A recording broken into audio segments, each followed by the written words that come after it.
Hi everyone. So you're looking at the Tecsun PL-360 and the PL-368. Those of you that have been subscribers long enough will know that back in the summer of 2015, when I got back into DXing, this was the first radio I purchased. The birth of Oxford Shortwave Log really started that summer. I've been watching videos on YouTube of a DXer who'd posted videos of transatlantic medium wave DX signals using something very different to this. He was actually using a Perseus SDR, which is one of the best SDRs of all time.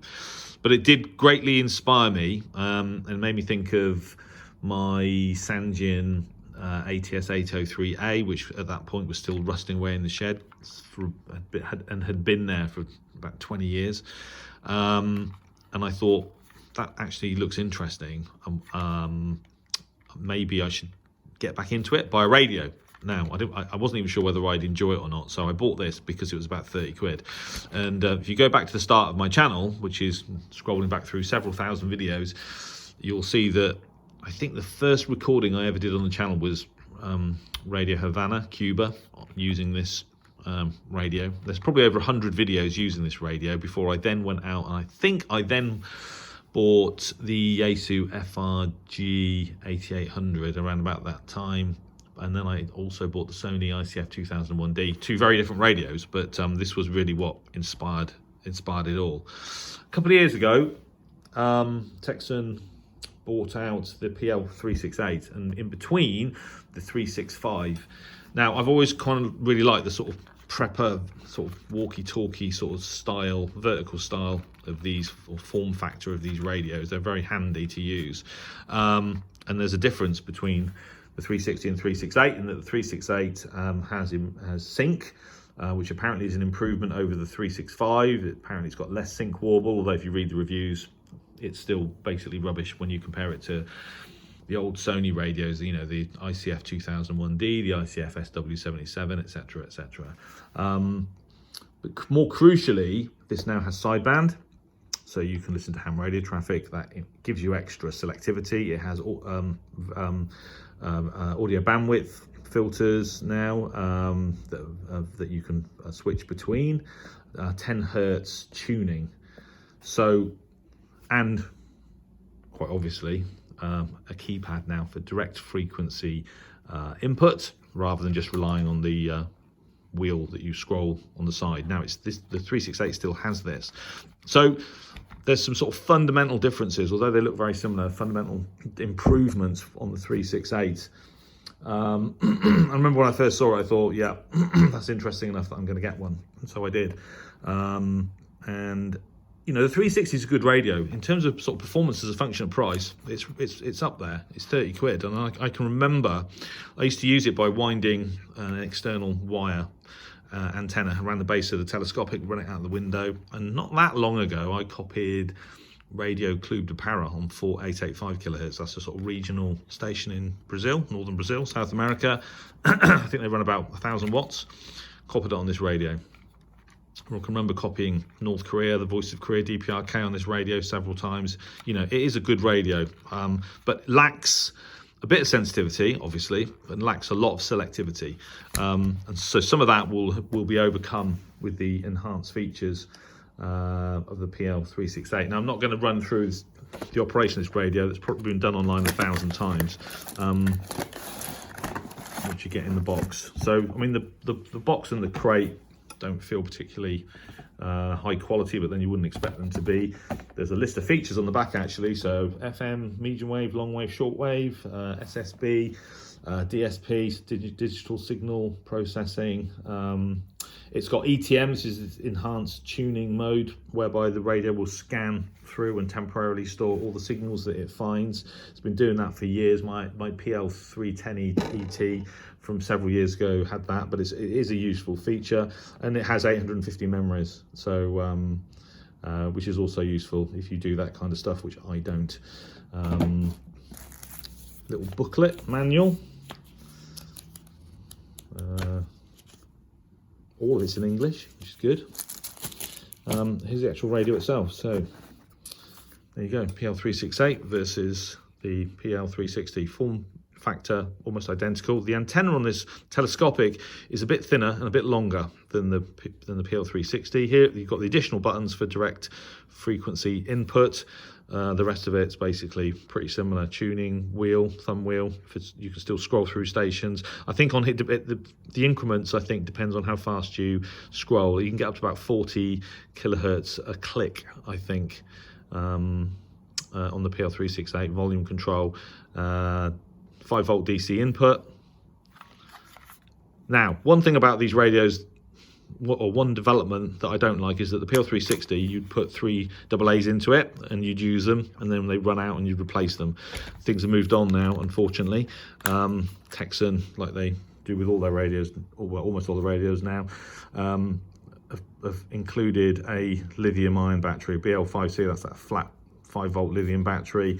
You get the cable to charge it, but it means that obviously if you want to go out and cover yourself in terms of running out of power, you need 2 of those batteries. You have to have one in your pocket that's ready charged, and that's something I don't particularly like, but you know, it's not showstopper.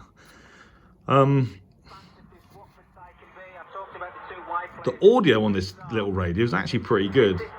This is Talk Sport, but if I go to FM, This is From the End of the World is our drama that's documentary Radio 4. this afternoon. And then, coming up a little later on, we'll join Hayley Hassel.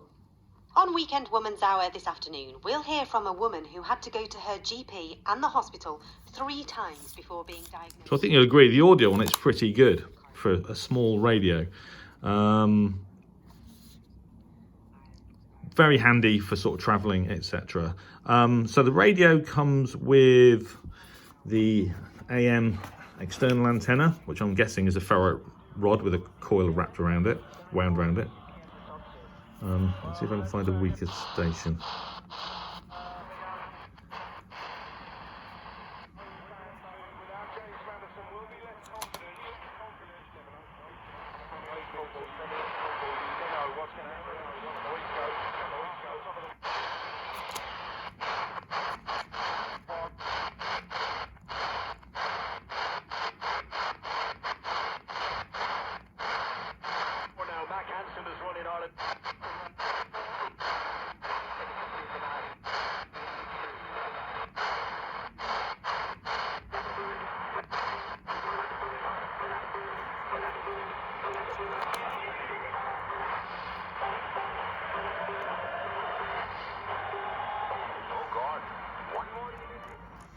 Anyway, you get the idea. So that's included, which is good.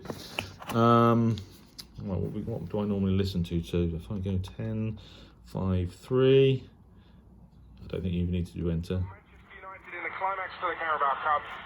So there you go. You get the same case that you got with the PL-360, charging cable, and set of headphones. And that's basically everything in the box, which is kind of all you need, really. So so there you go, the PL-368 with actually, I'm just wondering whether there's a contest going on this afternoon.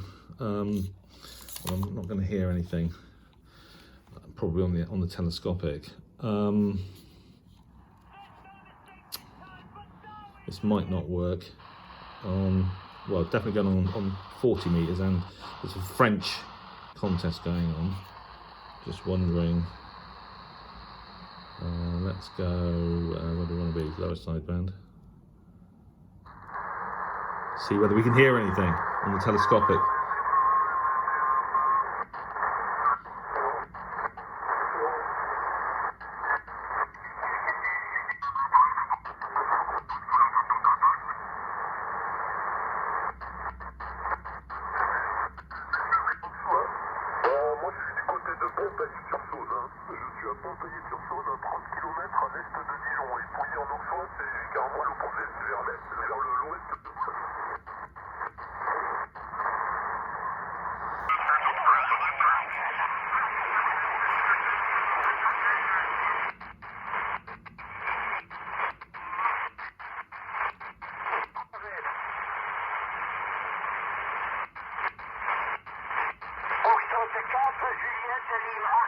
Mexico, où j'ai été 59 fois, je me suis fait tout le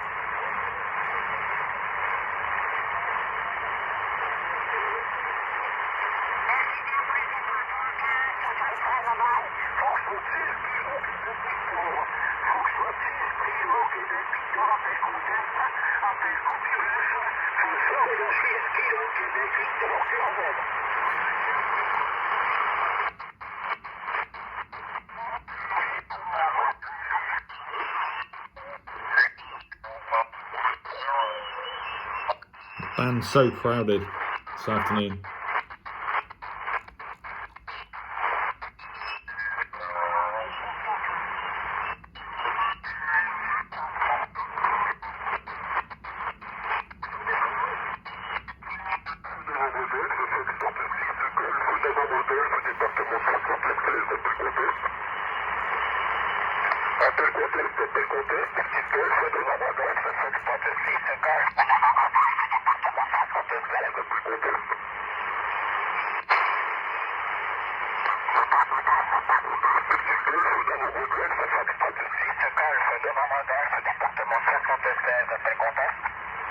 Anyway, you get the idea. So that's a big enhancement. I mean, I don't tend to spend a lot of time listening to ham radio traffic. And if I was going to do it, I probably wouldn't do it on this radio. But I am interested to know how sensitive this is and test the selectivity of it by seeing how good it is on the broadcast bands on shortwave. So there you go. A positive development from the PL-360 to PL-368, and if it proves very good, then I think I'll take it with me next time I'm travelling, because it's very, very handy in that respect. And you've got to say, for Tecsun, at the end of the day, most of their products are very good, and the performance as a function of price with most Tecsun radios is basically excellent, nearly always excellent. So, in fact, the only one I've been a little bit disappointed with is the H501X, because the audio on sideband, isn't always the best. And on a radio that expensive, you want perfection almost. But so there you go, PL-368. Great little radio, it takes me back to my roots, and watch out for some videos on that one soon. Thanks for watching, 73.